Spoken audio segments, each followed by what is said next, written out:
Miss, may size 11 kayo na boxing shoes? Dito po, sir.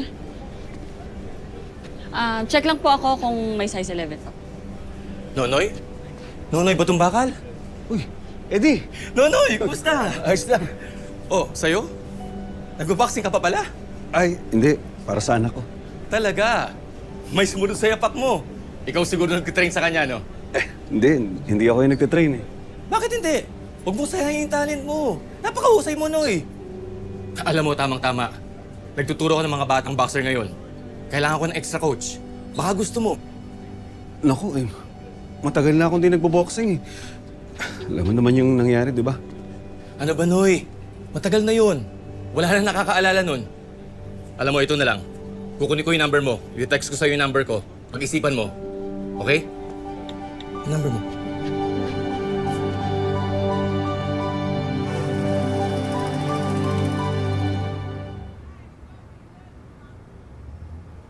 Bakit hindi mo nga subukan? Baka hindi ko na kaya eh. Ang tagal ko nang hindi nagbo-boxing. Siguro naman, di mo pa nakakalimutan yung mga basic skills mo ng boxing. Oy, Nonoy. Hindi yung kaalaman mo sa boxing yung pinagdududahan mo. Alam mo sa sarili mo na kaya mo magturo. Kaya lang, paano ko malaman ng mga magulang ng mga bata yung pagkatao ko? Tapos pag-isipan nila ako ng masama, mga lalaki pa naman yung mga anak nila. Hanggang ngayon ba? Minumulto ka pa rin ng past mo? Beshi, bakla ka. Pero hindi ka manyakis. At mas lalong hindi ka pedophile. Hindi naman lahat ng tao katulad ng tatay mong homophobic eh. Ano inaarte-arte mo dyan?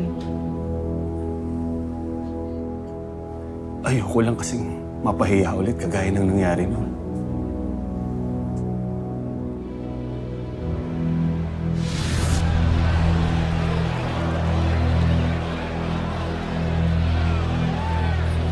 Partner, si Nonoy Batong Bakal ba yun?